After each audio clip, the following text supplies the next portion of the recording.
Ahí está.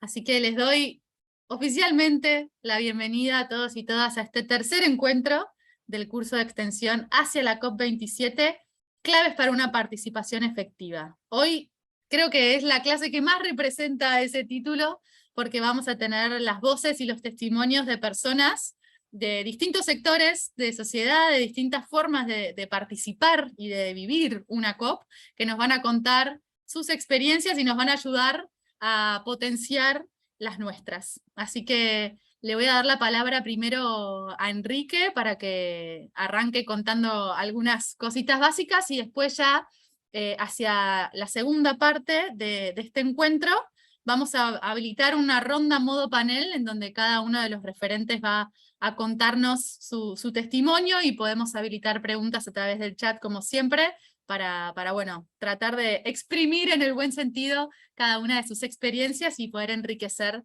las nuestras a futuro. ¿Sí? Como saben, esto está grabado, mañana les vamos a compartir la grabación y bueno, Enrique, te doy la palabra, todo tuyo. Buenísimo, Mary, gracias. Bueno, gracias por estar otra vez aquí con nosotros. Hoy la verdad que es el momento que más, así como decía Mary recién, es el momento que más vamos a hablar de esa vivencia, de estar en una COP. Entonces, y nos acompañan hoy personas que han participado de una COP en más de una ocasión y en diferentes roles. Entonces, y eso también era parte de este propósito que teníamos con este curso, poder ver desde diferentes lugares. O sea, yo les puedo hablar un montón desde el lugar de sociedad civil, pero personas que nos acompañan hoy van a estar hablando de su experiencia desde gobierno, desde el periodismo, desde el activismo. Entonces ahí la idea es enriquecernos con todas esas experiencias. Para arrancar, yo les voy a hacer una presentación que les prometo que va a ser lo más breve que pueda, porque justamente lo que queremos es volcarnos más hacia la parte de las experiencias. Pero les voy a pasar información en esta presentación que, déjenme ponerla, en modo de presentación, así ya la pueden ver también. En esto que vamos a estar viendo es justamente algunos elementos clave de esa participación, algunos elementos funcionales, digamos, para poder moverse adentro del espacio de la COP. Y para eso, en todos estos preparativos que vamos a tener y que muchos de ustedes seguramente están tratando de recabar información, ver cómo se gestionan la logística, que esta COP no ha sido fácil para eso, temas de acreditaciones, temas de los lugares, a dónde voy, a dónde llego, en qué momento. Bueno, todas esas cosas idealmente les voy a dar ahora algunos elementos para que puedan tener dónde ir buscando esa información. Lo primero, y ya en el encuentro anterior lo hablábamos con Jimena, que ella nos hablaba de los diferentes tipos de acreditación. Y les hablábamos de los colores, yo les había mostrado también una acreditación mía que tengo por acá, o sea, con la foto, el nombre de la organización, mi nombre, y en amarillo que dice observador. Entonces, en ese amarillo, ahí lo ven como en NGO, que es el anteúltimo. El primero es el rosado, que es party, o sea, gobierno.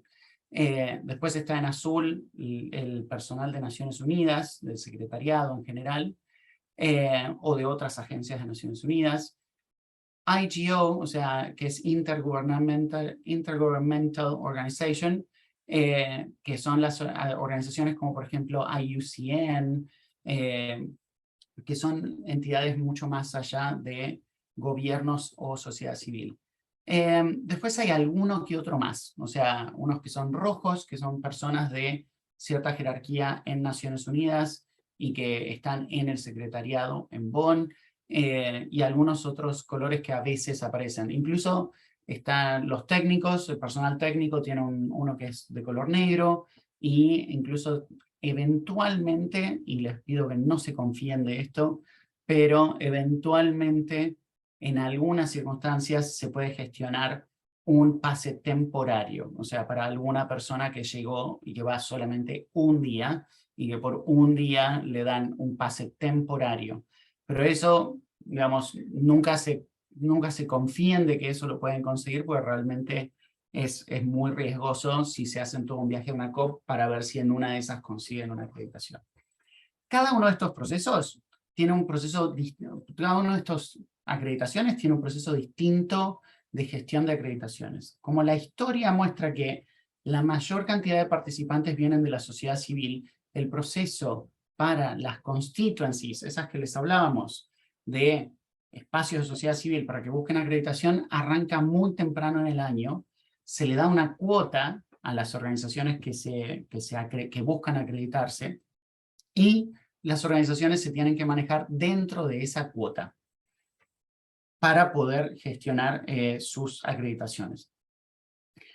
Una vez que se gestiona la cuota, uno confirma incluso hasta una semana antes de la COP, o un par de días antes de la COP, entonces ahí ya se cierra. Uno cierra cuáles son los nombres que van a estar en esa delegación, adentro de esa organización que recibió acreditaciones. Importante, las organizaciones que pueden conseguir acreditación tienen que ser observadoras acreditadas de Naciones Unidas.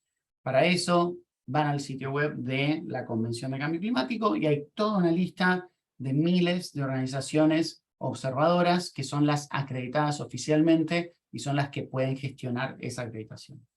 El proceso para gobiernos no lo conozco en detalle, pero es distinto, tiene más flexibilidad y un poco más de cuota, pero también tiene sus restricciones en función de las capacidades del lugar donde va a ocurrir la COP. Y después, los medios, después le vamos a preguntar a Thais también, o sea, cómo es con los medios, pero es un proceso que es relativamente más simple, o sea, es solamente acreditar que uno trabaja en un medio y tienen algunas fechas un poco más amplias. Sin embargo, después Thais nos contará más, no siempre es tan sencillo. Después hay otra cuestión, o sea, ahí yo les puse secondary badges. Eso es una acreditación adicional que se le da a diferentes personas que quizás, dependiendo de la acreditación que tienen, pueden tener un acceso adicional para diferentes lugares, reuniones cerradas, eventos especiales, y eso simplemente se distribuye durante la convención y se distribuye entre los puntos focales de las constituencies de la sociedad civil. Lo mismo para los gobiernos, normalmente se tiene es un segundo cartón que se le da a la acreditación para poder acceder a determinados eventos. Y después, para poder gestionar todo el proceso para ir a la COP, obviamente, ver cuáles son los requerimientos de visa, o sea, ver cuáles son los requerimientos de alojamiento, seguros de viajes y demás, que bueno, o sea, solamente así a modo informativo, para ir a Egipto se necesita una visa, se gestiona en una embajada o consulado de Egipto, hay una versión online que se puede tramitar, pero por lo menos de parte de colegas y experiencias he visto que no siempre ha sido tan fácil. Tema adicional para quienes somos de Argentina, entiendo que para Brasil posiblemente también, el certificado de vacunación contra la fiebre amarilla, eso se va a requerir para poder entrar a Egipto. Y después, seguro de viajero, siempre altamente recomendable tenerlo, más allá del anuncio así general, o sea, de que es bueno tenerlo, o sea, hay países que lo exigen para poder entrar. El año pasado, por ejemplo, era muy importante tener seguro de viajero que tenga una cobertura específica de COVID, por el contexto en el que estábamos todavía el año pasado. Ahora, ¿qué otras cosas, o sea, necesitamos, o sea, para saber, necesitamos para poder prepararnos para una COP? Una de las primeras cosas, y que es muy importante, es esto que les voy a mostrar ahora a continuación, que es la Overview Schedule. O sea, una COP es un evento muy grande, que tiene muchas partes, que tiene muchos eventos ocurriendo, y que cada uno de esos eventos responde a diferentes espacios, ¿no? Entonces, el Overview Schedule, que ya está disponible en la página de Naciones Unidas y que en la carpeta en donde ustedes pueden acceder a la información que les vamos subiendo, ahí también vamos a dejar una copia del PDF. Ese Overview Schedule nos da una estructura de los eventos que van a ir ocurriendo la primera y la segunda semana de la COP. Una cosa más que no les mencioné antes, para los observadores en general, las acreditaciones se tramitan por semana. O sea, uno puede conseguir una acreditación para la primera semana, para la segunda semana o para las 2 semanas. Y eso también le da un mínimo de flexibilidad a las organizaciones para poder administrar y conseguir que más gente vaya en diferentes momentos.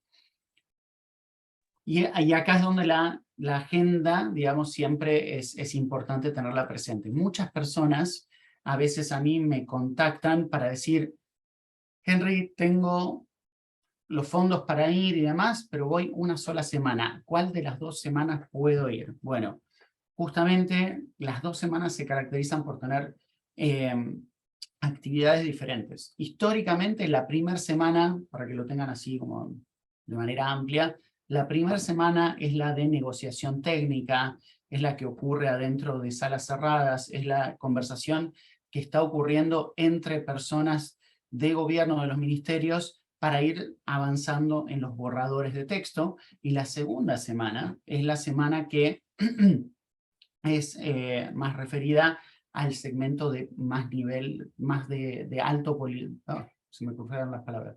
Es el segmento de alto nivel político. Eso lo digo de manera general, porque ahora, cuando veamos la agenda, ¿se acuerdan que Jimena el jueves les hablaba de la cumbre de Copenhague y todo lo que salió mal en Copenhague? Y una de las cosas que salió mal en Copenhague era que fueron los presidentes a cerrar el acuerdo. Y justamente la experiencia dijo que eso no ayudó para cerrar el acuerdo, o sea, todo lo contrario. Entonces, lo que se hizo ahora, después de muchos años, es que las cumbres tengan ese segmento de presidentes los primeros días de la COP, como para hacer una bajada de línea, como para hacer un marco de esta negociación climática. Y después avanzar en las negociaciones. El segmento de alto nivel se sigue sosteniendo la segunda semana, pero ya no son presidentes o jefes de Estado, son ministros o ministras de Ambiente, que son los que estarían en esos días. Entonces, para seguir, o sea, por eso en esta Overview Schedule van a ver que incluso la agenda empieza la semana que viene, no el 6 de noviembre, que es el día que comienza la COP. La semana que viene ya hay reuniones.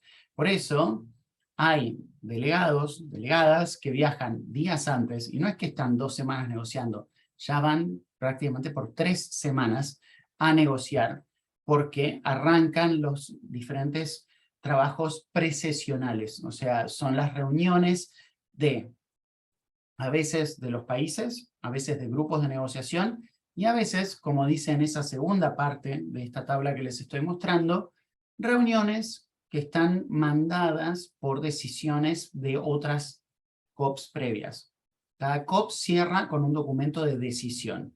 Una COP que termina con un documento de decisión deja mandatos para diferentes actividades. Y muchos de esos mandatos a veces incluye seguir avanzando con actividades que quizás no pueden o se recomienda que no ocurran durante las negociaciones. Por eso se hacen estos reuniones, eventos, talleres, antes de una reunión de Naciones Unidas, ya sea una COP, como en este caso, o una interseccional, como las que ocurre en junio. Y aquí, para darles solamente así algún ejemplo de lo que está acá, o sea, el CDM Executive Board es lo que sería un mecanismo de flexibilidad del protocolo de Kioto que tiene sus reuniones también, o sea, en este caso, antes de la COP. O, por ejemplo, si vemos también que figura acá, o sea, la 7ª reunión del KCI. KCI es un programa de trabajo específico para atender lo que son las medidas, los efectos adversos de las medidas de respuesta al cambio climático. Es decir, ese tipo de acciones, la acción climática puede llegar a tener efectos colaterales o adversos para algunos países. Entonces, bueno, se está tratando en ese taller de atender cuáles serían y cómo se puede trabajar más en línea con una transición justa. Esto puesto de manera muy general para no meterme ya muy de lleno en estos temas, ¿sí? Eso es solo para que sepan. Y así, como tenemos esto, ya sí arranca una COP. Entonces, aquí traté de simplificar de alguna forma, porque era muy largo en el PDF, pero el PDF lo van a tener, lo pueden analizar tranquilos. Esta COP va a empezar el domingo 6. Ese domingo 6 arrancan las plenarias de apertura. Y ya, como habíamos visto antes, Conference of the Parties, Conference of the Members of the Protocol, Conference of the Members of the Agreement. O sea, arranca la plenaria de inicio de la COP, de inicio del Protocolo de Kioto, de inicio del Acuerdo de París, porque cada una tiene su día de negociación. Y después, después del almuerzo, arrancan las plenarias de los órganos subsidiarios que vimos en nuestro primer encuentro el lunes pasado. Y al final del día, una plenaria conjunta. Fíjense que el lunes ya arranca, el lunes y martes, ya arranca este segmento de alto nivel.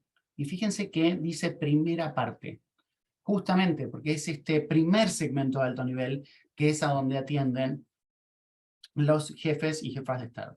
Salud, Mary.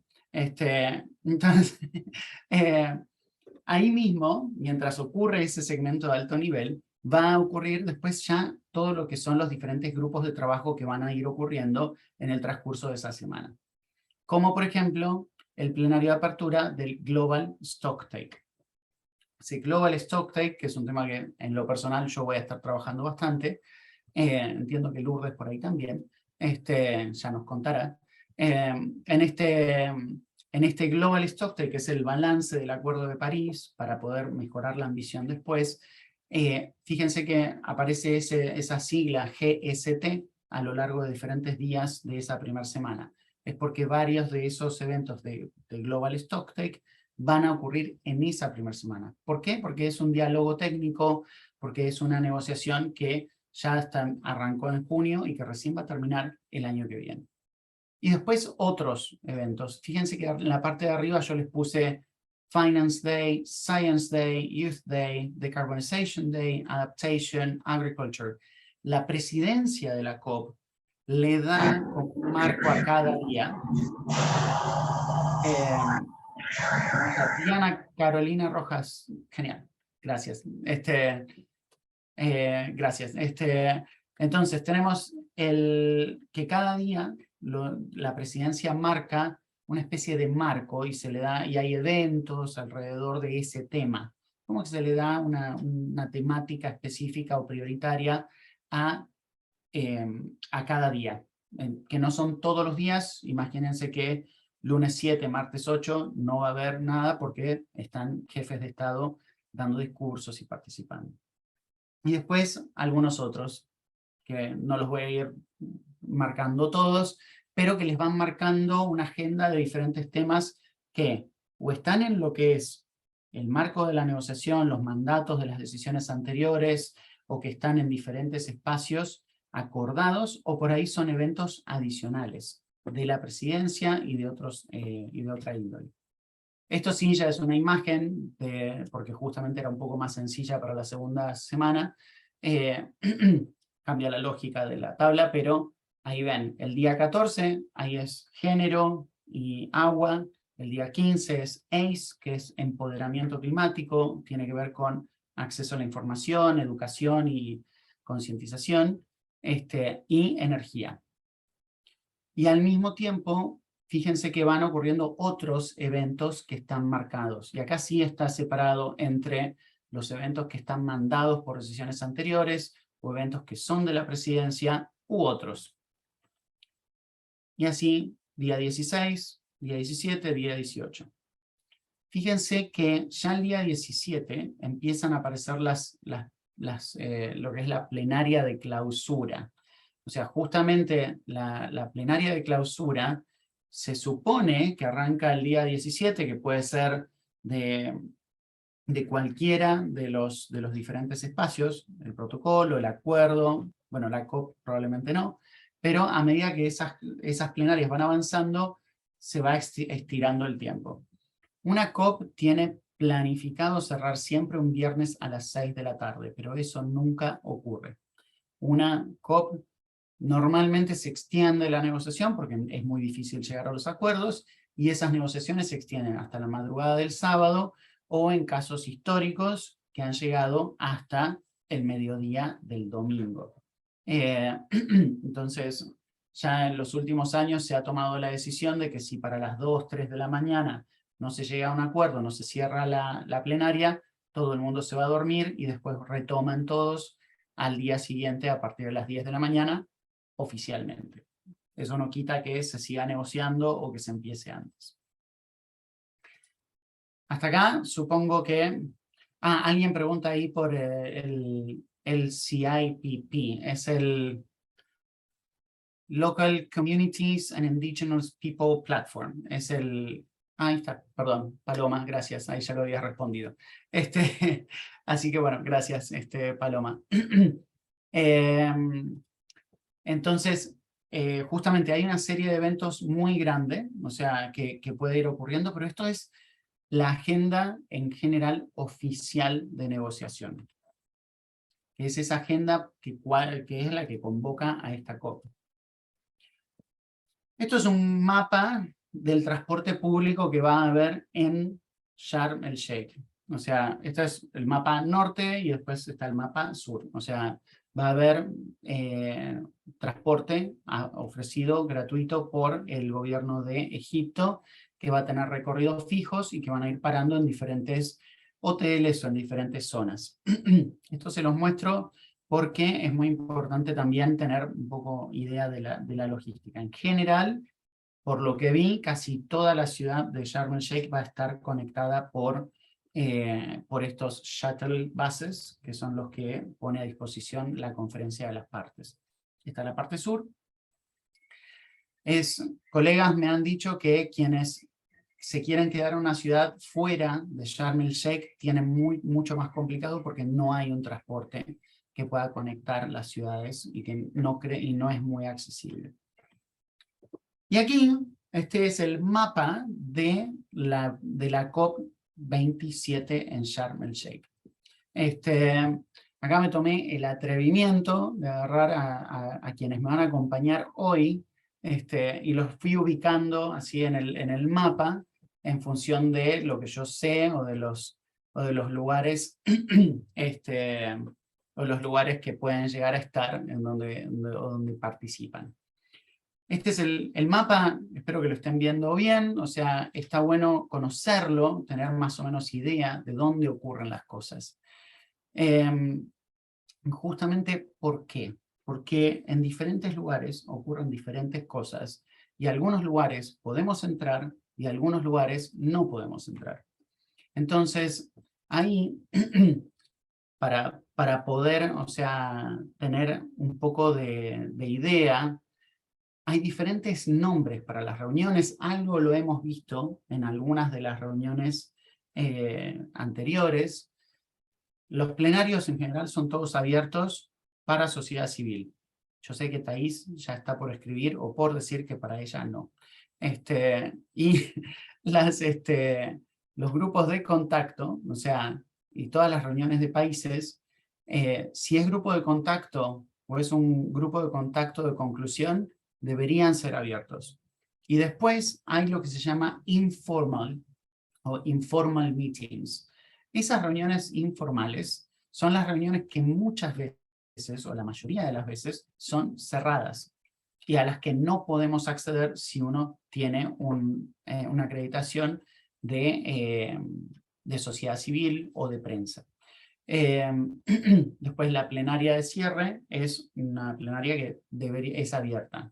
Todo esto después lo limita la disponibilidad de espacio y un plenario de cierre muchas veces se retransmite en otro plenario para que las personas por lo menos lo puedan ver. Aquí en este gráfico tienen los diferentes textos que se pueden ir trabajando en cada una de esas reuniones. Y ahí, como les dije, Thais aclara que nada es abierto para la prensa. Entonces, si vamos hacemos un pequeño zoom en este mapa que les mostré hace un ratito, en este mapa a grandes rasgos tiene como dos zonas en las que ustedes pueden ver, por eso hago este zoom, que de un lado está la entrada, por eso fíjense el recorrido que va a haber que hacer si uno quiere llegar a un plenario desde la entrada, porque en la entrada está el tema de la acreditación, está el tema de seguridad, entonces es muy importante planear con tiempo esa entrada, porque muchas veces entre las 8 y las 9:30 de la mañana, realmente es cuando la mayor parte de las personas que participen entran. Hay lugares que lo manejan más o menos bien y se fluye en la entrada. Hay lugares, como la COP del año pasado, en que la entrada era una entrada de 2 metros de ancho por la que tenían que pasar las 10.000 personas que entraban cada día a la COP. Y eso generaba bastantes complicaciones para poder llegar a tiempo. Lo primero que van a encontrar después de la entrada es, por lo menos según este mapa, lo que es media, o sea, el Media Center, que es donde normalmente la vamos a encontrar a Thais, o sea, y a todas las personas que hacen prensa. Va a haber un salón de conferencias de prensa en esa zona. Y después, todas estas zonas de delegaciones que ven ahí grandes, es la que es conocida como la zona de los pabellones. Es donde los países, las agencias de cooperación y otros pagan por un espacio, y ahí hay stands, hay diferentes espacios en donde ocurren eventos, formales, informales, mucho networking. Y después en rojo van a ver ahí más chiquito los side events. Esos son los side events oficiales a los que la sociedad civil normalmente puede aplicar y presenta en una COP. Entonces, esa zona de side events es una zona que es gratuita, provista por Naciones Unidas, y que tiene toda una agenda muy intensa de eventos. Entonces, yo les mostré la Overview Schedule, que es solamente de la negociación y de eventos oficiales. Aparte está toda una agenda que se va a ir armando en cada uno de estos pabellones. Por ejemplo, la Unión Europea tiene su pabellón y va a organizar una serie de eventos. Alemania va a tener un pabellón y va a organizar una serie de eventos. O sea, cada uno que tiene un pabellón organiza sus eventos allí. Y después uno tiene lo que son los oficiales, estos side events oficiales que figuran en los programas de Naciones Unidas. Si vamos del otro lado, ahí es donde en realidad van a estar ocurriendo las negociaciones en general. Estos que están en marrón, que me he quedado cortado, digamos, la referencia, son las salas de reuniones. O sea, esto que está por acá y esto que anda por acá son las salas de reuniones de la convención. Ahí es donde delegados como Luli, que está hoy con nosotros, van a estar paseando entre uno y otro, llevando cada uno de esos temas y negociando con otros países. Y ahí, si recuerdan en el mapa, me ubiqué yo también porque estoy entre los corredores tratando de hablar con personas como Lourdes o como Rodrigo, que justamente si están entrando a alguna de esas salas de reunión, tratando de poder hablar y poder generar esos espacios y esas conexiones. Fíjense que hay dos cuartos plenarios, una plenaria 1, que es mucho más grande, y una plenaria 2, y que están con cierta distancia entre una y otra. ¿Por qué les hablo de todo esto? Porque eso va a determinar también los tiempos. Los tiempos de reuniones en Naciones Unidas en general, sobre todo si se trata de eventos y demás, son muy estrictos. Si una reunión empieza en punto empieza. O sea, después cuando termina, sobre todo si es una negociación, es un poco más difícil, pero normalmente los tiempos se respetan mucho y las distancias son importantes para ser consideradas. A ver, ahí pregunta Daniela Chávez sobre los pabellones. Y ahí justamente solamente una aclaración más que hago de eso. Los pabellones, hay un espacio que otorga Naciones Unidas para hacer side events, para hacer eventos. Ese espacio es el de, o sea, el espacio de side events es el espacio que otorga, que da gratuitamente Naciones Unidas. Y para eso hay todo un proceso para presentar un side event que sea seleccionado y que figure en agenda. Y eso ya cerró hace ya un tiempo. Por otro lado, hay organizaciones, gobiernos y demás que tienen la opción de pagar por un pabellón que es exclusivo para esa organización o país o institución. Y ahí se hacen eventos o simplemente se expone o simplemente es tipo display. O sea, pero bueno, eso ya es distinto, suelen ser muy caras. O sea, pagar un pabellón para tenerlo presente ahí en la COP, no es que cualquier organización puede venir y contratar uno, o sea, a menos que tenga bastante apoyo económico.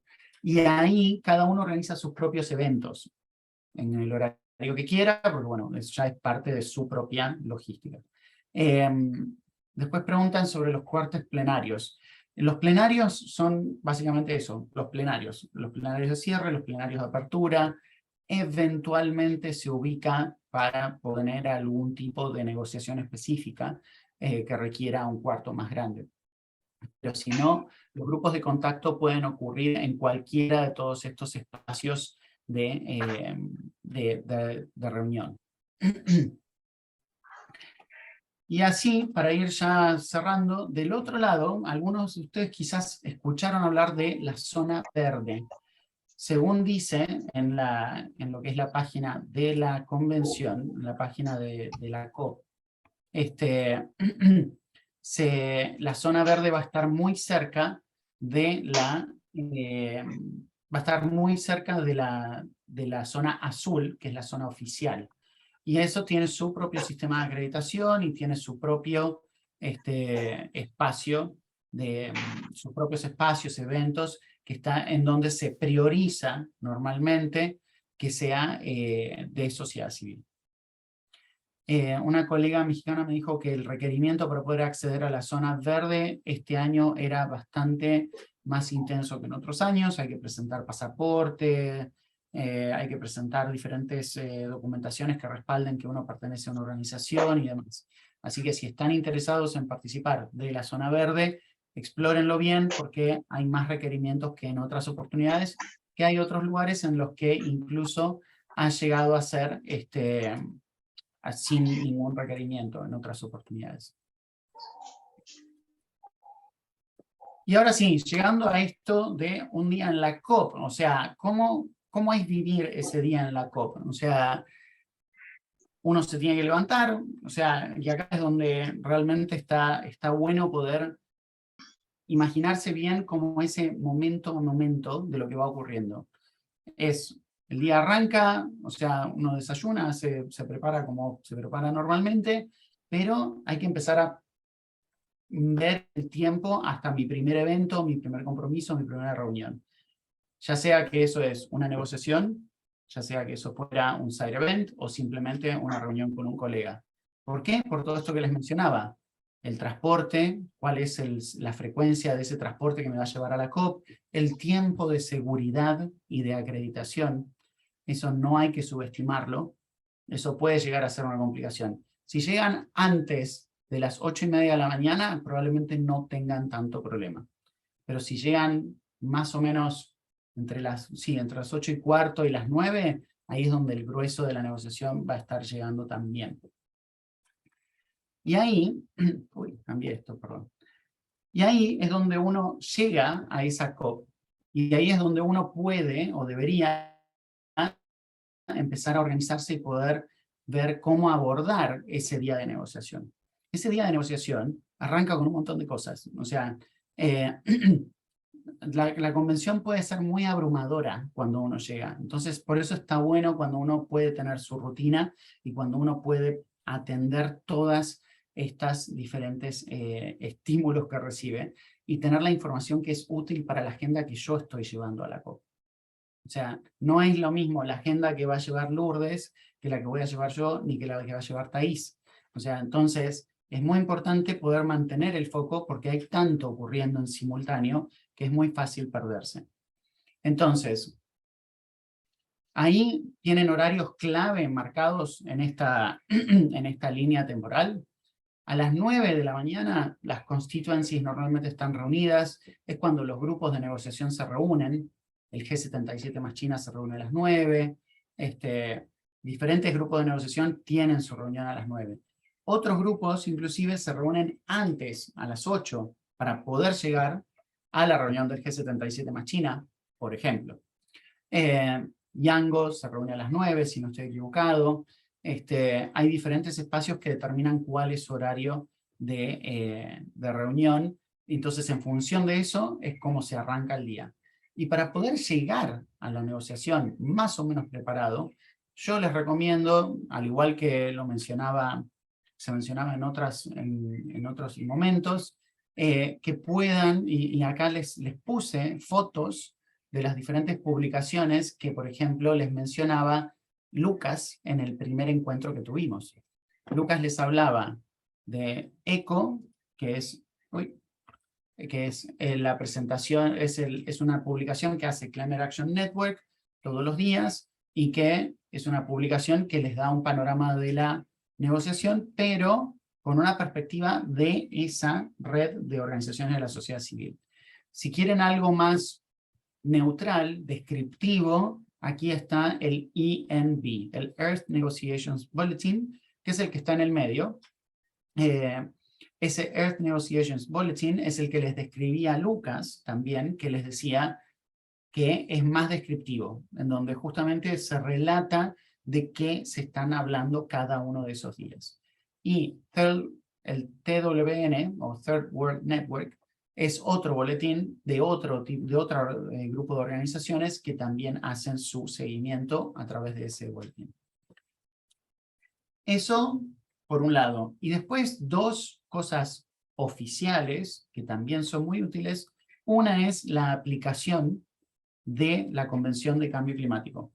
La Convención de Cambio Climático tiene su aplicación, la pueden buscar en Apple Store o en Google Play, y se llama Negotiator normalmente. O bueno, si buscan UNFCCC app, ahí ya incluso les puede aparecer. También hay una aplicación que es de la COP27 específica, yo no la vi todavía, pero supuestamente ahí hay información también sobre los lugares, el mapa de la COP y demás. Y esto que está acá, con un marco rosado, es el Daily Program, que es la lista de eventos oficiales que van a estar ocurriendo ese día. Todo lo que ocurra oficialmente ese día va a estar comunicado en ese Daily Program, que está disponible ya como a partir de las 4 o 5 de la mañana de cada día. Bueno, así que acá es como todo el bagaje de información que hay que tener en función de esto. Yo les voy a mostrar así en cámara, o sea, un poquito, algunas cosas que normalmente tengo en la mochila cuando voy a la negociación, porque me parece que también está bueno tener eso. Mary, levantaste la mano. Sí, me pongo el rol de alumna. Toda esta información que vos estás compartiendo, uno la tiene que ir a buscar, ¿y dónde? A las distintas páginas web, el Daily Program, dónde lo conseguimos y cómo accedemos a estos informes. El Daily Program lo pueden encontrar en la aplicación del teléfono, en la aplicación de la convención, o mismo en la página de la Convención de Cambio Climático. En la Convención de Cambio Climático, unfccc.int, ahí pueden encontrar un montón de información. En general, lo primero que va a aparecer es la COP, la información sobre la COP, y ahí van a poder ver los documentos que se están negociando o los que están disponibles, los documentos previos. Ahí van a poder encontrar también diferentes novedades, y ahí también sale la lista y el orden de reuniones que va a haber ese día. Lo pueden ver en vivo, en general, y ahí es donde también aparece el Daily Program. Ahí pueden ver ese Daily Program lo pueden descargar de él. Si no tienen la aplicación o no la quieren tener, o sea, también lo pueden ver a través de la página web directamente, y después, dependiendo en las redes o en los grupos que estén, posiblemente siempre hay alguien que comparte esas cosas. Lo que es Earth Negotiations Bulletin, se pueden suscribir. Había una época en la que esos aparecían impresos en diferentes lugares, cada vez menos. Y ECO, la que figura ahí, normalmente a la mañana temprano suele haber gente repartiéndolo, y si no, a veces pueden encontrar alguna copia. Y si no, lo mismo, buscan ECO Newsletter y se pueden suscribir para recibirlo en su propia casilla de correo o seguir las redes de Climate Action Network Internacional. Y ya, para ir cerrando, o sea, también hay una opción de participación virtual en una COP, que pueden entrar de manera oficial a esta página que está aquí, y ahí están todos los requerimientos y la información para poder hacer el seguimiento.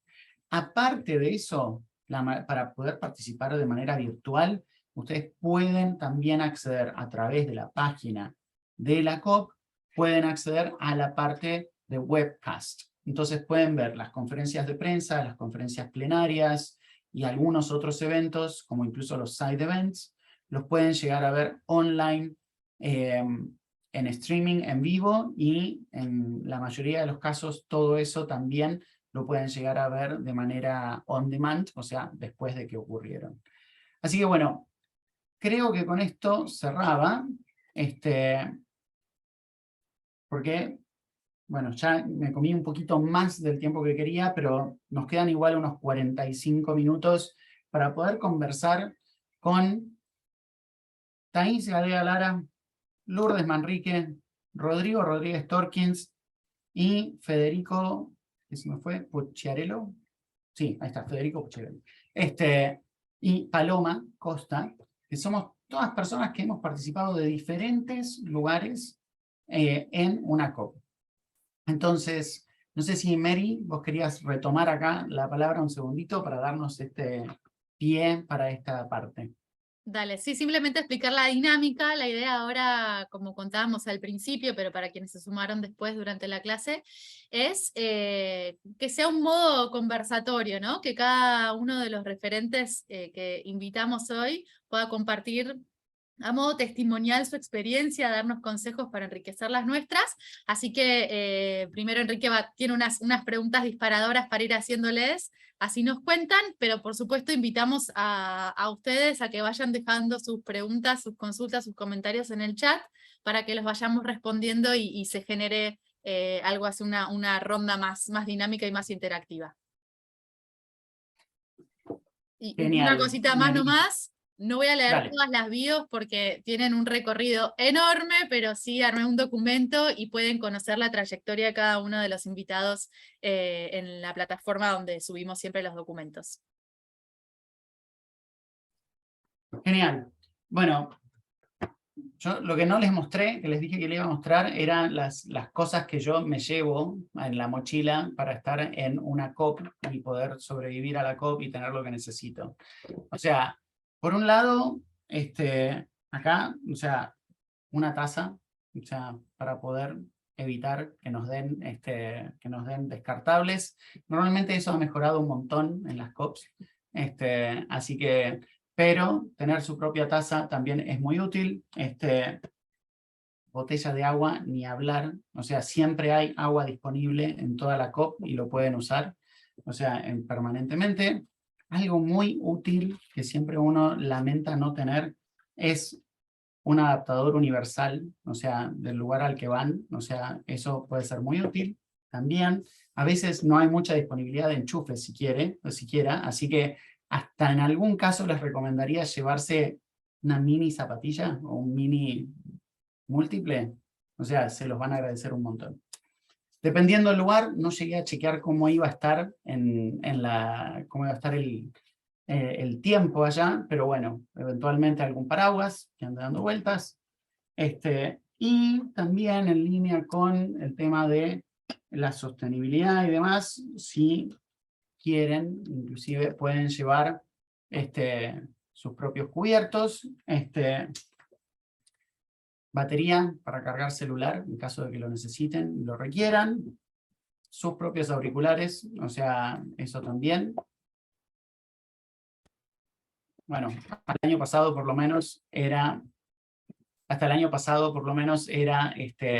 llevar alcohol en gel, que siempre viene bien, y por supuesto cargador de celular, o sea, porque si van a estar más de 12 horas en la COP, probablemente no hay muchos celulares que aguanten, ¿no? Por hoy, así que una carga en el medio a veces siempre viene bien.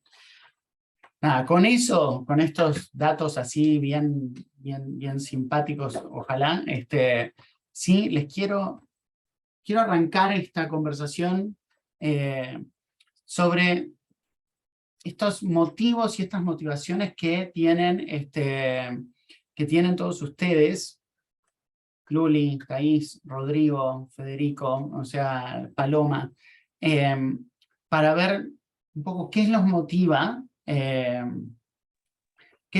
para estar en una COP, ¿no? Y en función de eso, empezar a ver cuál es el objetivo que vos tenés cuando vas a una COP, ¿no? O sea, por ejemplo, Luli, que te tengo acá, ¿cuál es tu objetivo? Vos sos negociadora. Estás hace un tiempo ya en la Dirección de Cambio Climático de Argentina y tenés responsabilidades. Tu rol es sumamente importante y sos como de las protagonistas de esta negociación en muchas de estas negociaciones y de estos temas. ¿Qué es lo que te lleva a la COP? ¿Cuál es tu objetivo como negociadora? Bueno, buenas tardes a todos, o bueno, buenos días o buenas noches donde sea que estén. Bueno, primero quiero agradecer la invitación que nos han ofrecido para participar de, bueno, esta conversación, ya vamos a decirlo. Así que, bueno, Henry, qué pregunta complicada pero fácil al mismo tiempo, porque en mi caso yo soy parte de la Dirección Nacional de Cambio Climático, como dijiste, y soy parte del equipo de mitigación, y estoy envolvida en la generación de los reportes a la Convención Marco por parte de Argentina, ya sean las comunicaciones nacionales o los informes bienales de actualización, que prontamente van a ser de transparencia. Entonces, hay muchos temas de transparencia, justamente, que esta transparencia, que decimos transparencia, ¿y qué es transparencia? Bueno, es reporte y revisión de los reportes, vamos a decirlo así, no es otra cosa. Y los entrenamientos a los expertos que revisan esos reportes. Entonces, básicamente, lo que voy a hacer a la COP es negociar los temas que aparecen en una agenda un poco diferente a la que vos mostraste, porque vos mostraste como, bueno, los eventos, los plenarios, los eventos que son mandatorios, pero de hecho me acordaba que en realidad la agenda que tenemos que mirar los negociadores es otro, porque es como un listado interminable de puntos que después de hecho se tiene que aprobar en esos plenarios de inicio, de los, ya sea los SBI o el SABSTA, y básicamente hay un montón de puntos de transparencia, que justamente se revisan los programas de entrenamiento a estos revisores que les estaba comentando, las guías de cómo se reportan, las guías de cómo se revisa también. Hay dos grupos muy grandes, hay como, bueno, transparencia bajo el Acuerdo de París o transparencia bajo la Convención. Entonces estoy siguiendo toda esa multiplicidad, porque uno puede decir, bueno, sigo transparencia, y es una reunión por día. No, transparencia se divide en dos, y dentro de esos dos tienen 5 o 6 ítems, y por cada ítem hay por lo menos una reunión por día. Entonces la motivación principal es esa, por mi parte. Y después también sigo otros temas que, bueno, probablemente nos estemos cruzando en lo que es balance mundial, del Acuerdo de París, y también el programa de trabajo de mitigación.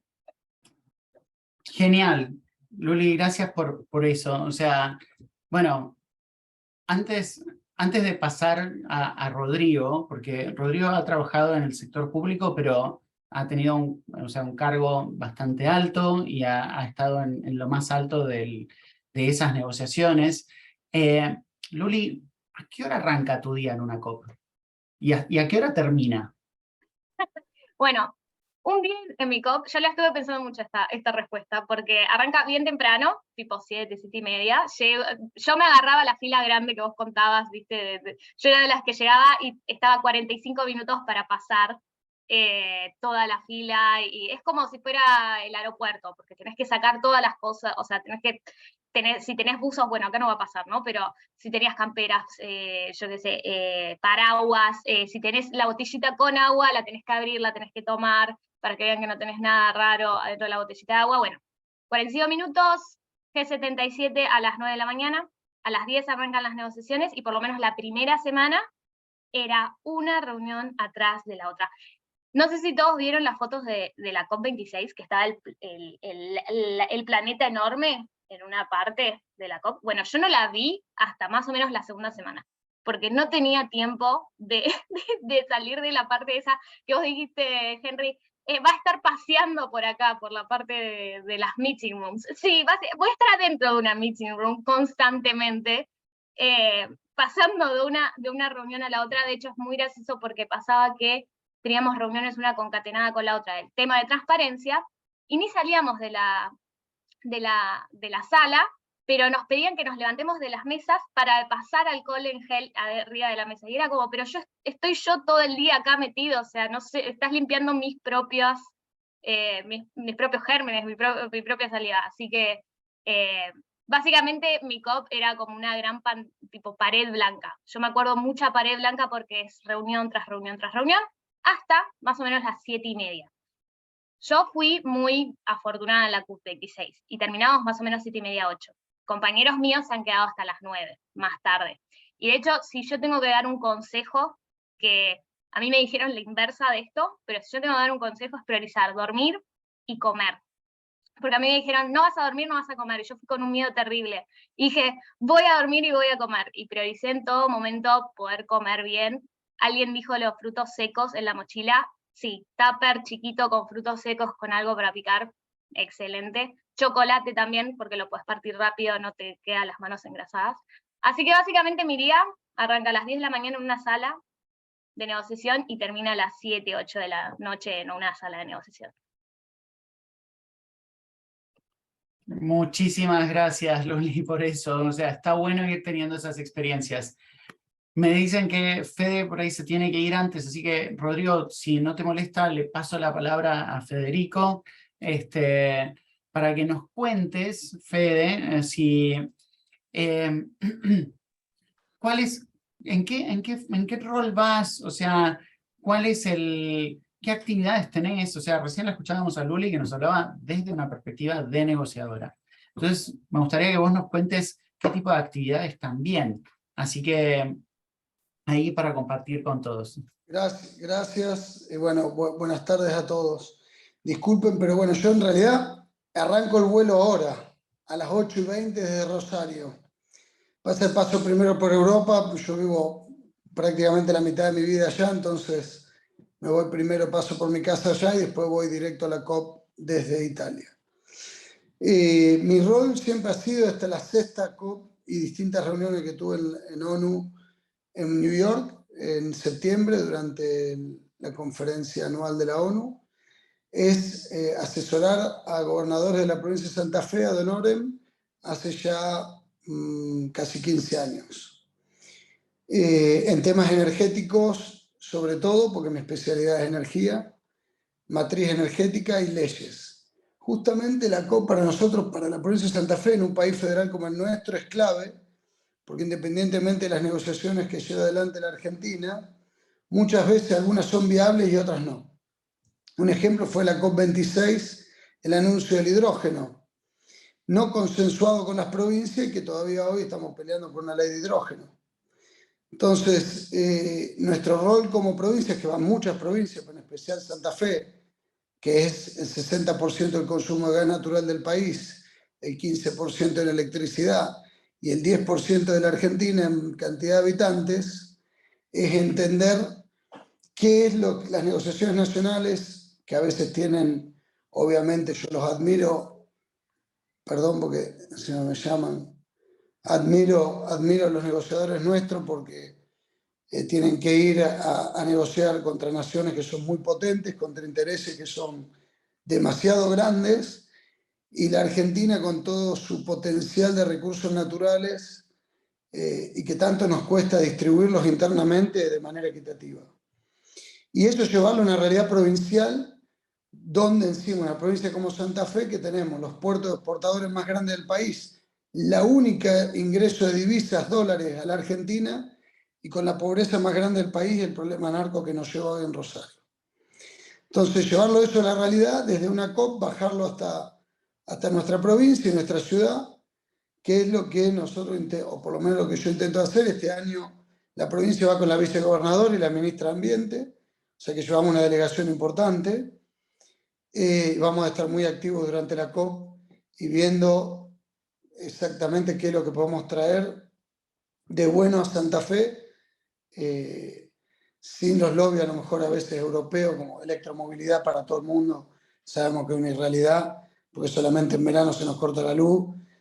Nosotros sabemos cuánta energía podemos generar, y hoy la electromovilidad para la Argentina es una fantasía atroz, pero impuesta por Europa y por el carbono de frontera que nos quieren imponer, y nosotros tenemos el cereal que sale de acá, y el cálculo de carbono de frontera que nos hacen es muy negativo para la provincia de Santa Fe. Por lo tanto, ese es mi rol y el rol de la provincia. El gobernador Perotti es un gobernador muy activo en medio ambiente, Miguel Lifchi lo fue ejemplar.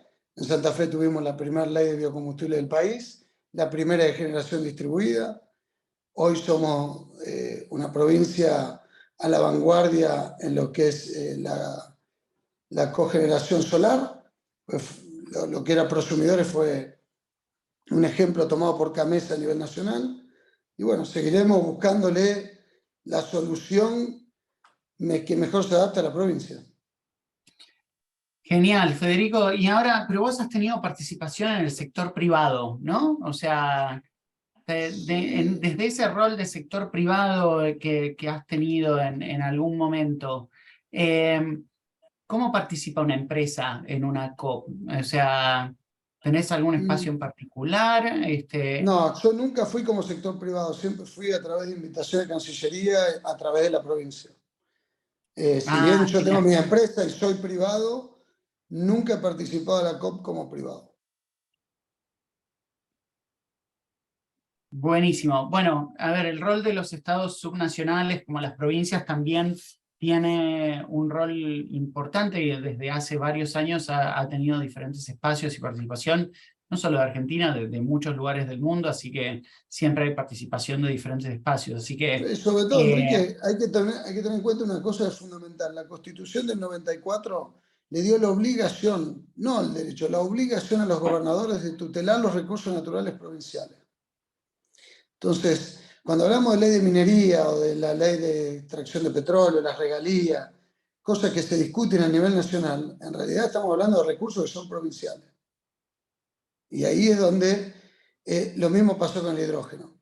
Por ejemplo, hagamos una ley de hidrógeno, está buenísimo, con viento, con energía eólica, y lo vamos a exportar desde donde sea. ¿Y cuánta retención va a tener el hidrógeno? Porque la soja tiene retención y tiene hidrógeno. Entonces, si se están llevando suelo de Santa Fe gratuitamente o cobrando el impuesto, es lógico que el hidrógeno también tenga un impuesto. O si no, ningún impuesto para ninguno. Esas son las discusiones que en Anderchud damos. Perfecto. Muchísimas gracias, Federico. Gracias a ustedes y les pido disculpas, pero tengo el vuelo a las 8 de Rosario y me voy a Buenos Aires ahora. Perfecto. Bueno, muchas gracias, Federico. Gracias. Nos vemos en la COP. Chau, chau. Nos vemos. Chau.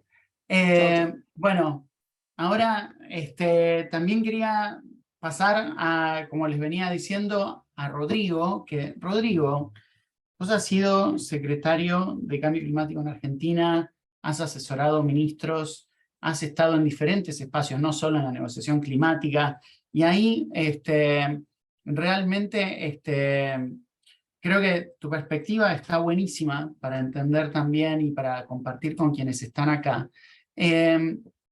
Porque esas reuniones, sobre todo este alto nivel que hablábamos y que yo compartía en este overview schedule, y todos estos espacios, o sea, se viven de otra manera cuando uno está a nivel ministros. Porque hay una discusión que es técnica, como la que hablábamos recién, y hay una discusión que es política, donde se terminan de cerrar los acuerdos, donde hay otro tipo de dinámicas. En la reunión pasada estábamos charlando sobre dinámicas de negociación y diferentes espacios. Entonces, me encantaría que vos puedas compartir con quienes estamos acá un poco de esas dinámicas en ese espacio, en ese alto nivel.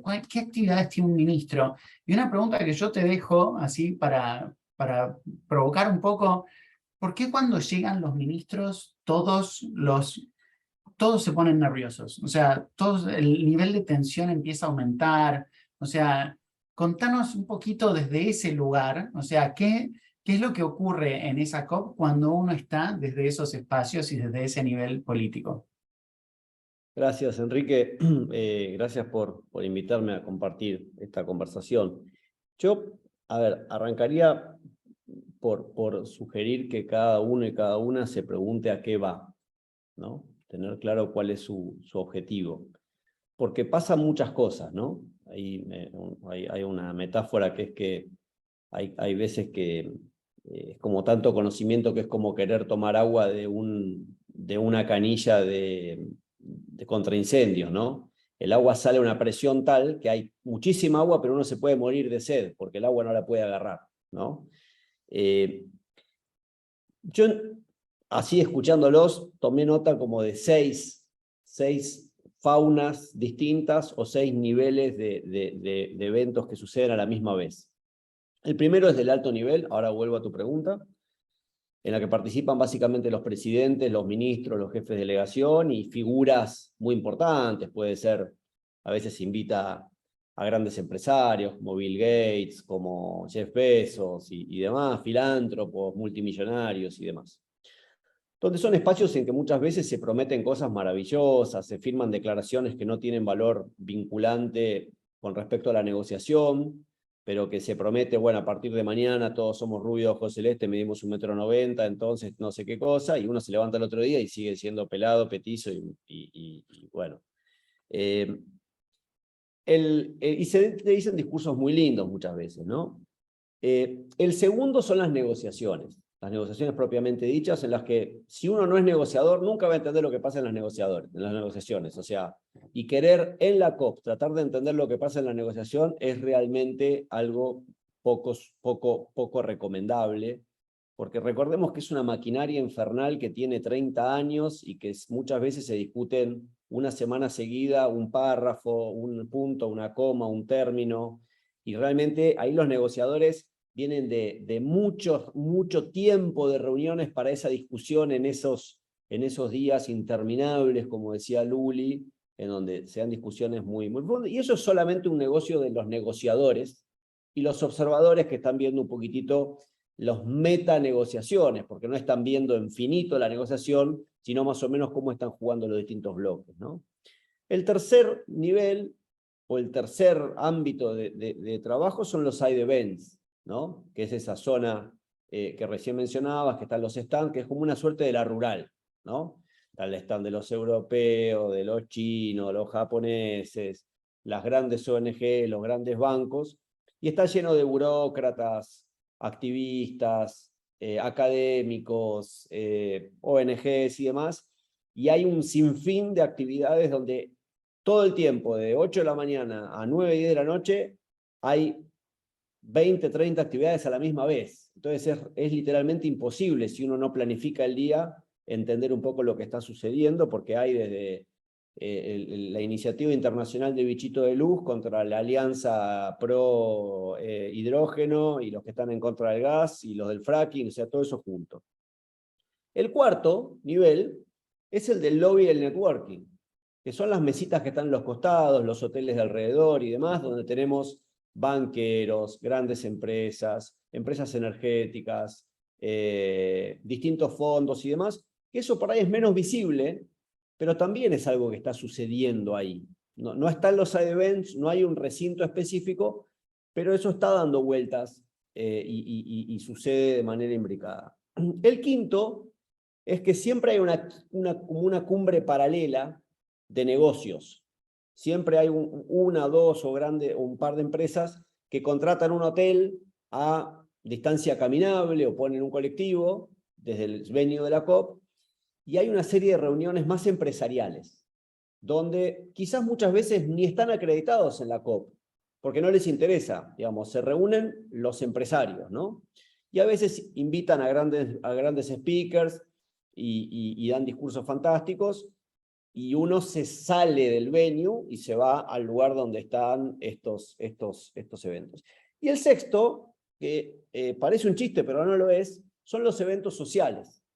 La cerveza, la noche, la fiesta, el encuentro, la reunión de tal, porque hay muchas veces con la persona con la que estuviste todo el día reunido negociando, que no da para sentarte a charlar, tenés el espacio a tomarte una cerveza, a estar más tranquilo, a hablar, y ahí vas construyendo relaciones personales, y eso también muchas veces te permite, acercar más posiciones, ¿viste? Decir, che, a ver, vamos a sentarnos tranquilos, sin presión, sí, charlemos un poquito, y ese espacio también sucede. Ahora, cada uno de estos 6 espacios tiene una fauna distinta, hay gente que va a cosas distintas. Y después está el turista, también hay gente que va a ver qué onda, digamos. Y esto también tenemos que decirlo. Hay gente que va a ver qué onda y está viendo ahí, no tiene mucha idea de qué se trata, pero bueno, pintó ir a la COP y va a un evento, va a otro evento, va a una reunión, va a otra reunión. ¿Y qué estás haciendo? Y nada, no sé, estamos viendo, si vamos a un evento, nos vamos acá a 50 kilómetros, hay unas ruinas muy lindas. Bueno, dale, está bien, digamos. También eso hay, digamos. Volviendo a lo del alto nivel. Generalmente en el alto nivel, los ministros o los jefes de delegación viajan con una agenda muy prefijada, porque es el momento para encontrarse con otros ministros, con otros presidentes y demás. Entonces, se arma durante meses. Los eventos de alto nivel son muy cortitos. Los ministros y los presidentes viajan 1, 2, 3, 4 días y van con agendas realmente muy pautadas, donde tratan de juntarse con otros presidentes, con otros ministros o con grandes empresas o grandes referentes.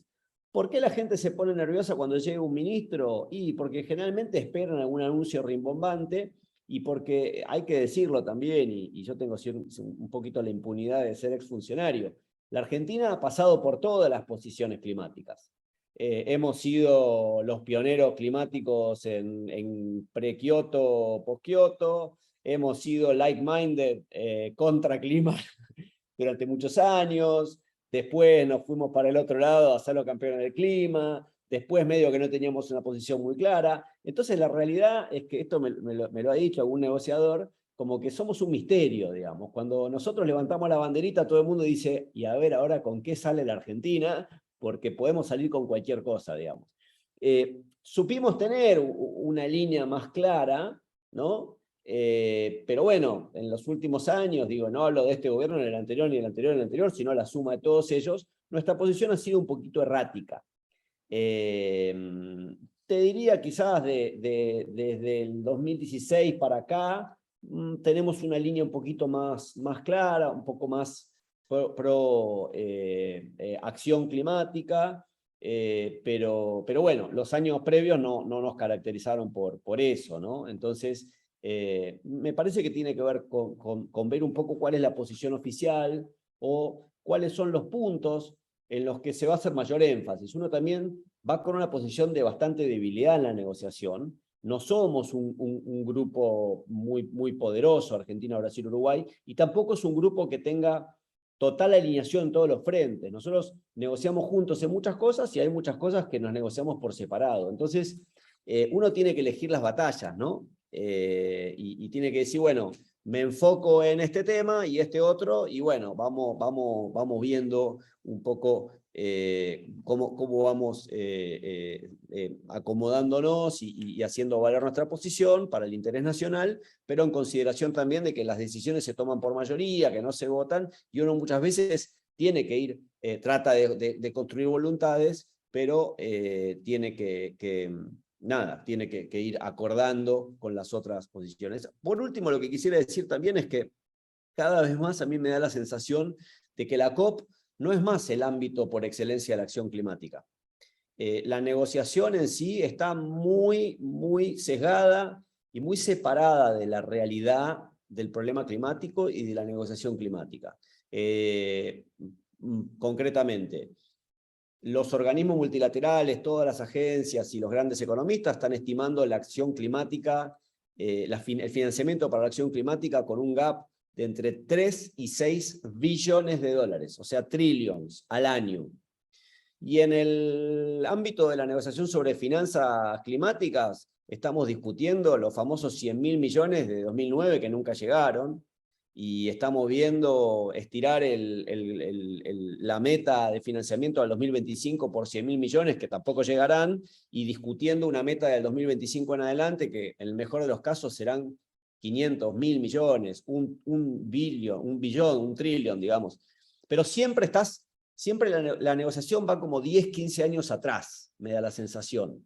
Entonces, yo realmente creo que está muy retrasada y está muy escindida la discusión climática, que se ha convertido en un circo en sí mismo de la problemática climática, donde hoy hay otros ámbitos en los que creo que hay discusiones un poquito más conducentes. Sin desanimar.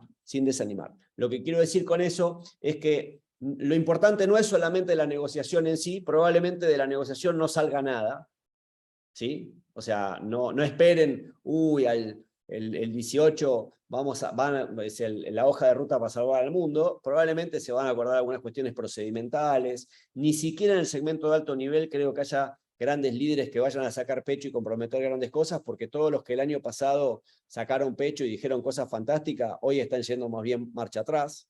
Entonces, va a ser una COP un poquito vergonzante para varios, ¿no? Entonces, nada, lo que digo es, no perdamos de vista los seis líneas de trabajo, porque muchas veces pasan cosas más interesantes en las otras 5 que en la negociación propiamente dicha.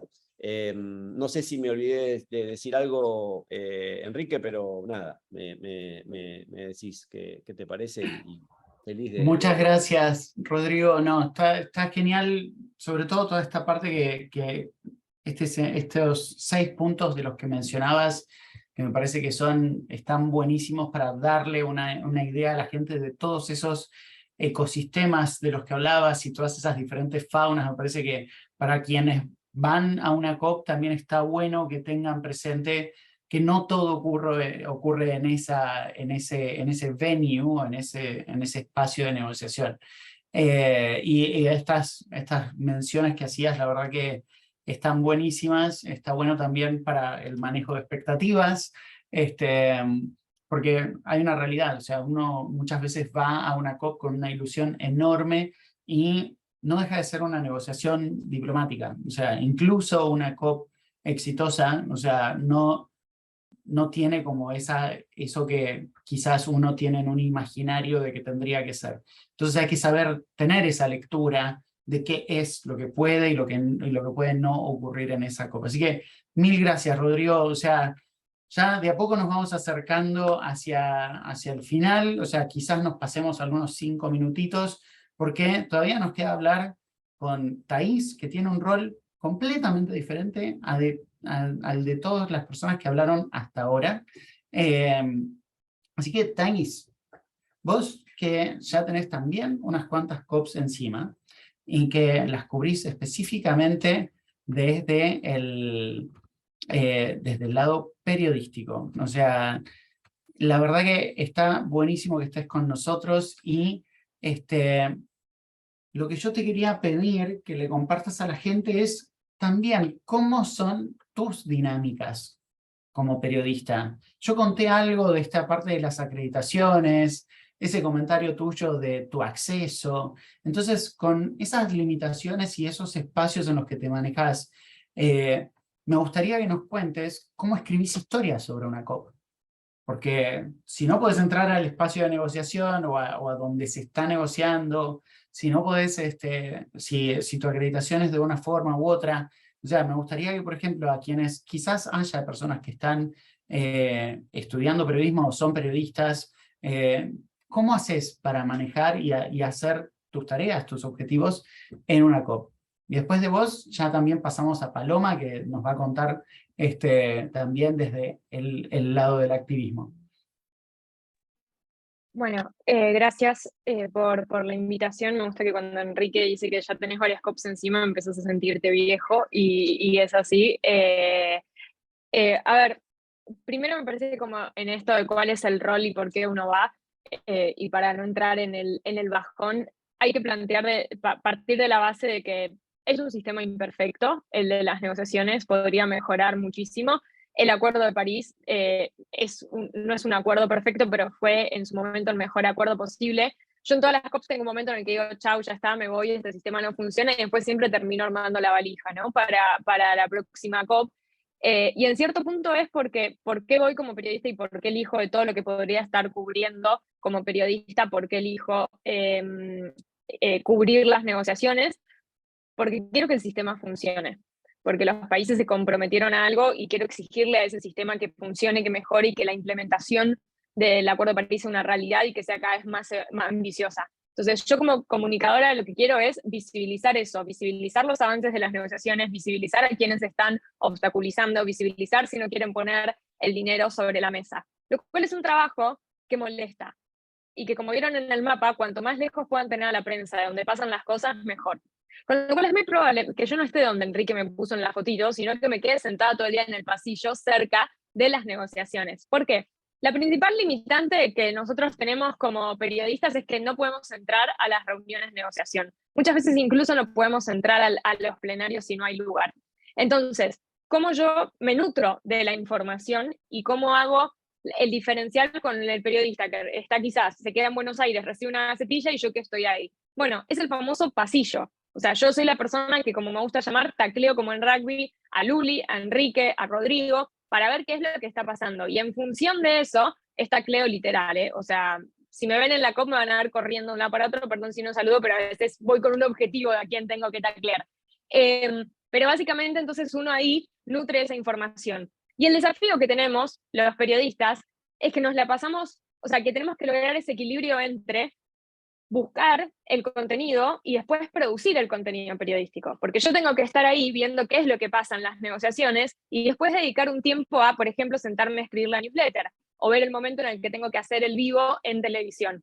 Entonces ahí es donde a veces, cuando le preguntan a Luli a qué hora empieza tu día, bueno, a veces mi día empieza a las 4 de la mañana para dejar escrita una nota y después arranco con el día de búsqueda de contenidos. Por eso es una de las cosas que yo muchas veces, al ver el interés que hay de periodistas que quizás no pueden ir físicamente a la COP, para mí ahí hay una oportunidad de hacer periodismo colaborativo. Si ustedes me preguntan qué es lo que yo más necesito, y que quizás alguien me desgrabe una entrevista, porque para mí es como que es ineficiente estar en Sharm el Sheikh desgrabando una entrevista cuando otra persona lo puede hacer y quizás podemos después escribir en conjunto. Entonces yo creo que ahí hay una oportunidad por esto, por una cuestión de que uno tiene que estar ahí viendo lo que pasa. Y también uno tiene que estar viendo lo que pasa, pero no para contar todo. Yo no es que cuento cada una de las cosas de las conversaciones que yo tengo o de lo que me entero, pero el saber qué es lo que está pasando en las negociaciones es lo que después me va a permitir comunicar lo concreto. Y muchas veces las historias que contamos son historias de cómo es el proceso o la dificultad de participación. El año pasado me acuerdo que en la COP26, considerada con muchos como la peor COP organizada de la historia, me acuerdo que en un momento mi editor me dice, Thais, lo único que estás hablando es de la logística de la COP. Estás diciendo que los observadores no pueden entrar a las salas. Y le digo, sí, es que eso es importante comunicar, porque si ellos no están pudiendo entrar, no está siendo transparente el proceso. Entonces, mi primera semana de la COP fue comunicar que el proceso no era transparente, que no había, con la excusa del aforo y demás, que yo no podía saber lo que estaba pasando técnicamente porque ni siquiera podían entrar los observadores. Entonces, eso es lo que como comunicadores nosotros tenemos que visibilizar, que el proceso de las negociaciones funcione, y siempre ahí, yo por lo menos, yo trato de salirme de lo que es la agenda más política, por así decirlo, y de los discursos o anuncios que se dan, no sé, se mencionó lo del hidrógeno verde, y lo del hidrógeno verde en la COP26 fue un acuerdo entre un gobierno y un privado en el marco de la COP. Pero yo siempre lo que digo es, la COP lo más importante es lo técnico, o por lo menos ese es el verdadero propósito, es cómo se está avanzando en la implementación. que es lo más complejo de seguir y que es incluso para mí lo más complejo de venderle a mis editores o a productores. Pero yo justamente les voy con ese mismo argumento. Y dos cosas que quería mencionar. La mayor limitación que este año vamos a tener los periodistas es el Mundial. La COP termina un viernes, el Mundial de Fútbol agarra un domingo. Salvo que yo consiga a Messi diciendo cuáles son los resultados de la COP, va a estar difícil que alguien me preste atención respecto de, o sea, cuáles van a ser los resultados. Entonces, ahí tenemos que pensar cuál es la estrategia. Es mejor hacer un resumen ahí y después volver más adelante. Digo, es cuando todo el mundo está mirando a otro lado y no hay forma de llevar la mirada, bueno, o sea, desde el punto de vista de los medios va a ser un desafío. Piensen, si no, cuenten la cantidad de periodistas latinoamericanos que van a ir a la COP y la cantidad de periodistas que van a ir al Mundial. Y les puedo asegurar que los que van latinoamericanos a la COP no van financiados por los medios. Pero ese es otro tema, hoy no voy a hacer catarsis sobre eso. Y el otro que no quiero dejar de mencionar, para mí estos espacios son terapias de grupo, Enrique lo sabe, por eso me invita a participar. Y el otro que quiero mencionar, yo tuve la oportunidad de ir a Sharm el Sheikh en enero, por un evento también para cubrir. Y también esto lo quiero mencionar, porque a veces vieron, ¡ay, qué bueno, viajas a Egipto! Bueno, no va a ser tan fácil. Ojalá que cambie respecto a mi experiencia cuando fui en enero. Pero ser mujer en un país árabe no es fácil. Aun cuando es un lugar que es un resort, yo pasé situaciones incómodas desde que la persona que me traía el café, un hombre obviamente, en el hotel, se quiso sobrepasar con preguntas, a preguntar en el lugar del evento dónde está el baño y que no me contesten por ser mujer. Literal, no me contestaron dónde estaba el baño. O sea, la persona mirándome le contestaba a los hombres, pero a mí no. Entonces, también esas son cosas que hay que tener en cuenta al lugar a donde va. Incluso cuando yo soy re respetuosa a las otras culturas, sé que no voy a ir con vestimenta, ¿no? Quizás uso acá en Buenos Aires, pero no hay. Pero también entender que va a haber algún tipo de limitaciones de ese tipo, y sobre todo esto lo digo para las mujeres, traten como en estas recomendaciones de no volverse sola, porque nada, o sea, como de tratar de cuidarnos y de pasarla lo menos mal posible en esa incomodidad que a veces se va a dar. Y yo ahí puse, porque por lo menos en mi experiencia, el chofer de los micros nunca sabía dónde estaba el hotel. Así que, por favor, pregúntenle antes de subirse al micro si sabe dónde queda puntual el hotel. Pero eso lo quería también marcar porque hace la dificultad del trabajo cotidiano. O sea, yo podía volver a las 11 de la noche de Glasgow a Edimburgo, que era donde me hospedaba sola y no había problema. Acá por lo menos voy a intentar tener siempre, no sé, bueno, Enrique, estás volviendo por el mismo lado y volver con vos, como que esas cosas me parece que no hay que perderlas de vista en pos de esto, o sea, de cuidarse y en los mismos consejos que venían dando, dormir, comer, todo eso es como lo más importante, incluso también para los que la hacían a la distancia, que van a tener diferencia horaria, como que a veces uno se abatata en querer cubrir todo, eso es imposible, entonces hay que elegir qué es lo que uno quiere, de lo que uno quiere cubrir. Creo que eso, no sé si Enrique con eso, si me querés repreguntar algo, si con eso más o menos respondí. La verdad es que es difícil el trabajo periodístico porque estamos limitados y nos limitan muchas veces aún más, incluso en las conferencias de prensa, pero bueno, uno trata de hacer el trabajo como puede. Thais, muchísimas gracias por toda esta información que nos das y por cuestiones tan reales y tan necesarias, sobre todo para quienes son mujeres y que también son dificultades más que reales y más que vigentes en el lugar que va a ocurrir la COP. Así que gracias por darnos toda esa perspectiva. Sí, no duelen los tacleos de Thais, eso sí, o sea, taclea, pero taclea bien, o sea, no hay problema. Así que no, mil gracias Thais por todo ese input. Voy a pasar a Paloma, nos vamos a quedar unos minutitos más porque Paloma también nos va a completar con otra mirada más sobre lo que es participar en una COP. Paloma, vos sos activista, o sea, Mary me habló un montón de vos, me habló de todo lo que haces, entonces me encantaría que nos cuentes y le compartas al resto de toda la audiencia, porque hasta ahora hemos hablado de los pasillos, hemos hablado de los negociadores, de las reuniones, de los documentos, de los eventos. Contame vos, desde ese lugar de activista, o sea, ¿a qué vas a una COP? ¿Cuál es ese objetivo al que vas? ¿Pedís permiso o simplemente vas a hacer como cuestiones disruptivas, digamos?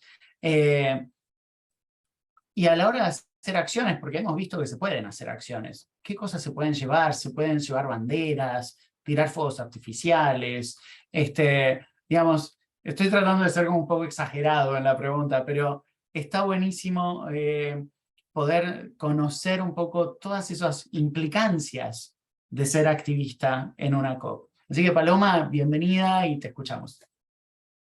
Hola a todos, buenas noches. Primeramente les pido un poquito de perdón porque obvio soy brasileña, así que el español no es mi lengua. Entonces cualquier cosa, pregúntenme si no lo entienden.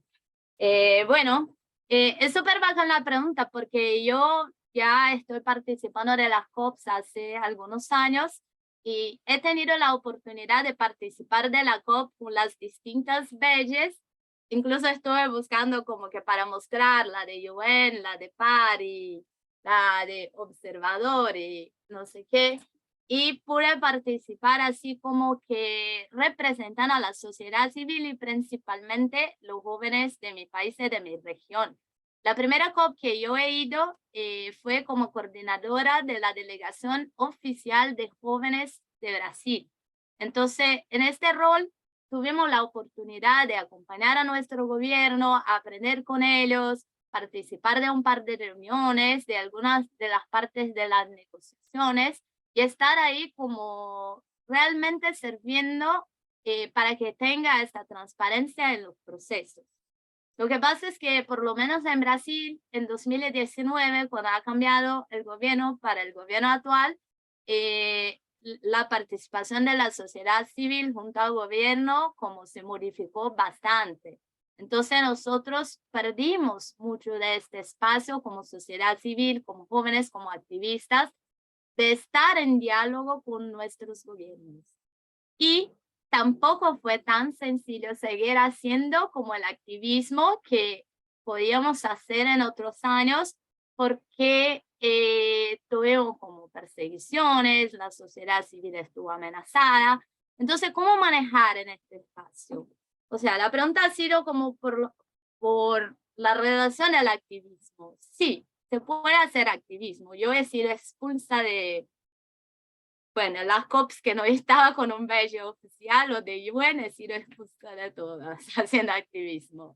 ¿Y cómo que va a hacer eso? Uno para hacer activismo tiene que llenar un formulario en que uno va a decir, voy a hacer tal cosa en tal espacio, tal día, voy a necesitar llevar tal y tal y tal. ¿Por qué es necesario llenar el formulario para hacer una acción, vamos a decir, legal en la COP? Porque ahí, si vos vas a pasar por la aseguranza para entrar y necesitas llevar, qué sé yo, una bandera, un cartel o algo, ya está ahí en el form y te liberan solamente porque está en el form. Pero si vos querés entrar en la COP y hacer una acción de la nada, eso pasa, vos puedes ser expulso. Y bueno, las veces que nosotros como jóvenes activistas fuimos expulsos, hicimos una acción coordinada. O sea, no era yo, Paloma, expulsa por hacer una acción, sino 600 jóvenes siendo expulsos. Eso pasó en Madrid, porque bueno, las negociaciones no estaban fluyendo de la manera que acreditábamos yo, seguir una ambición, bueno, estar en este camino y ocupamos la entrada de la portada de esta de las negociaciones donde estaba ahí en el mapa que hay las distintas partes y bueno, fuimos todos expulsos, pero 600 jóvenes después pudieron volver. Así que si uno quiere hacer una acción disruptiva, piénsalo bien, porque igual existe una pena si vos es expulso y no te puedes devolver, que es que no puede participar de conferencias de Naciones Unidas por 2 años. Y hay algunas temáticas también importantes para que haga acciones a la COP. Uno no puede decir de un gobierno específicamente todas las acciones que hicimos fueran acciones como generales. Una vez hicimos una acción para hablar, por ejemplo, del mercurio en los ríos y cómo eso afecta a los pueblos indígenas, a las comunidades, a la gente que vive del río. Y bueno, no podemos decir que era la empresa tal, que era el gobierno tal, sino decimos, mira, estos son los impactos, esto causa y no sé qué. Podemos llevar datos, podemos hacer como una canción, llevar cartel. Entonces hay que organizarse bien y hay que tener una estrategia. Si quieres hacer una acción legal, no la puedes hacer simplemente como odio a Brasil, voy a hacer algo como odio a Brasil. No, o sea, te va a hacer expulso en un ratito y ya está. Igual hace bien que haga amistad con la gente de la aseguranza. El jefe de la aseguranza es mi mejor amigo. Así. Eso también es buena cosa. Pero en los últimos años no he podido hacer tantas acciones porque como consejera del secretario general de Naciones Unidas, igual tenemos como algunas atribuciones, entonces no podemos estar en todos los espacios haciendo acciones disruptivas. Pero hay acciones aceptadas, por ejemplo, desde, como dije, coordinada y también que se puede hacer junto, que se hacen muchos de los jóvenes que cantan, que se levantan, que salen, acciones como pacíficas, que no tienen frases, pero que tienen como un impacto a decir que bueno, la gente se puede entender. Se levantan 50 jóvenes de una reunión, muy probable es que no nos está gustando el tema, ¿sí? Bueno, y de espacio como juventud, para que ustedes sepan, vamos a tener este año, yo hago parte de la coordinación, el primer Youth Pavilion de la historia de las COPs. Va a ser un espacio para la juventud, para que se puedan reunir, vamos a tener programaciones especiales para los jóvenes, con diferentes temáticas, no exactamente iguales a las de la COP, pero sino temáticas que hagan sentido para los jóvenes. Entonces es un espacio de seguridad, de cuidado, para que alguno pueda hacer reuniones si quiere, y también para participar de estos espacios.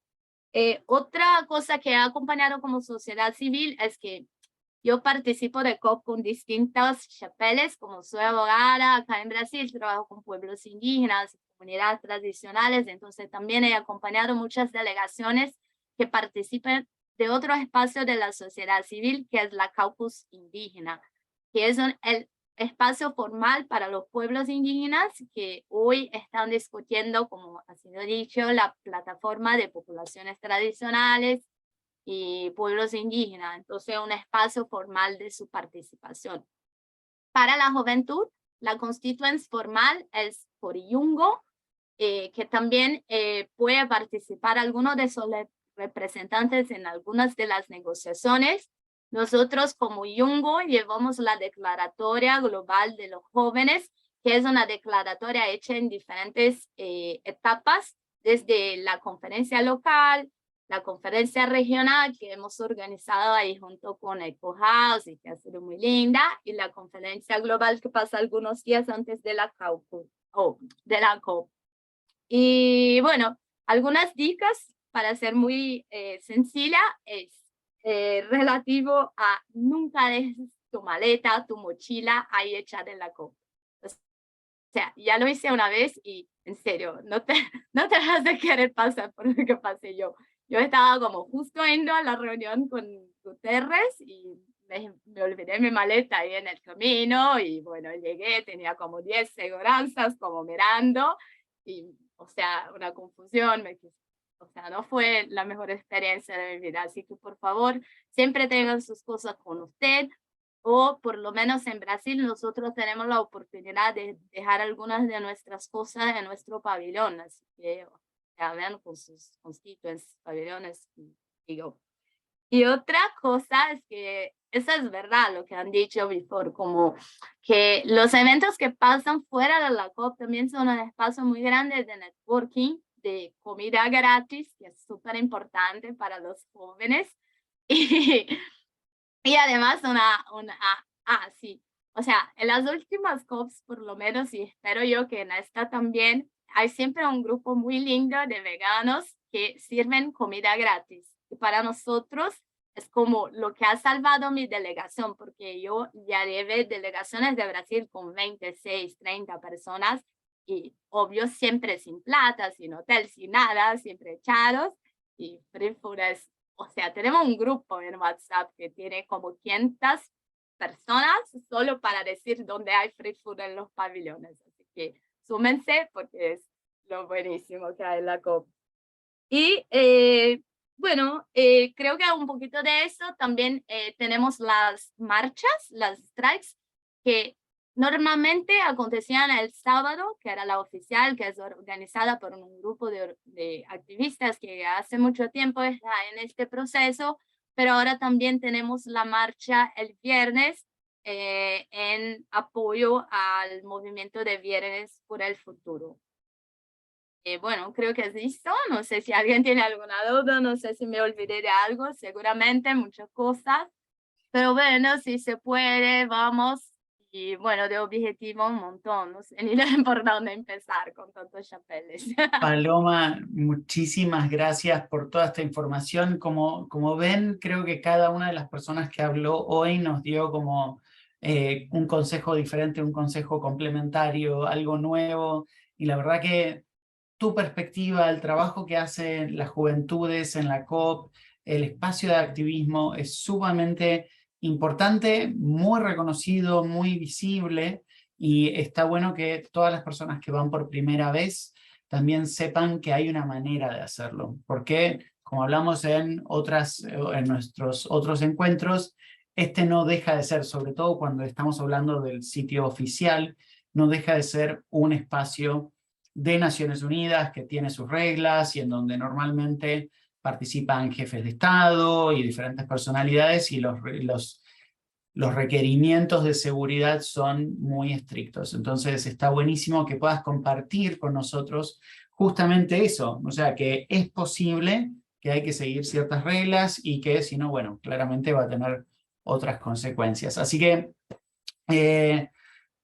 tengo muchos conocidos que sí, les han suspendido justamente su acreditación por 1 año, 5 años o de por vida, si el problema o lo que han generado es realmente de magnitud, se sanciona con una prohibición de la acreditación de por vida. En el peor de los casos, si no, sería 5 años y eventualmente es 1 año o hasta la próxima COP. Entonces, bueno, eso también para que lo sepan en caso de no seguir las reglas de Naciones Unidas o cometer algún tipo de incidente de alguna forma. Pero más allá de eso, se puede hacer, y van a ver quienes asistan a la COP, van a ver que hay activismo, que hay acciones que ocurren todos los días y que algunas son más visibles que otras, pero que es algo que tranquilamente se puede ver. Así que Tomo la posta, Henry, ¿te parece? Ya estamos pasados unos minutos. solamente déjame decirle a Romario que sí se puede entrar con yerba, y yo he tomado mate adentro de la convención en diferentes instancias. Cosas Así que no te importantes. preocupes. Hay que ver el tema del agua caliente, por lo menos en la COP26 no había agua caliente. Yo me llevé tés y todo y los terminé dejando, porque no había. Dato. Buen dato. Sí, sí. El que llegue primero, por favor, que mande, que avise. Bueno, desde ya agradecemos muchísimo a Lourdes, a Thaís, a Paloma, a Rodrigo, a Federico y a Enrique, como siempre, por haber participado y dando sus perspectivas. Nos quedaríamos charlando, creo que muchísimo más, pero ya nos veremos allá y seguiremos haciéndolo quienes vayamos. Y gracias también a todos ustedes por estar acá y esperar, aunque sea que nos pasamos estos minutitos de más. Como saben, este encuentro está grabado. Si se perdieron algún pedacito, ya mañana vamos a compartir el enlace. Y nos veremos el jueves, que ya es el último encuentro, que nos va a acompañar Sole Aguilar, y vamos a hablar específicamente de lo que quedó pendiente de la COP26 y cuál es la actualidad y cuáles son los principales temas de los que se va a conversar en esta COP27. Así que los esperamos la próxima. Muchas gracias de vuelta y que tengan buenas noches. Buenas noches a todos. Gracias. Gracias. Muchas gracias.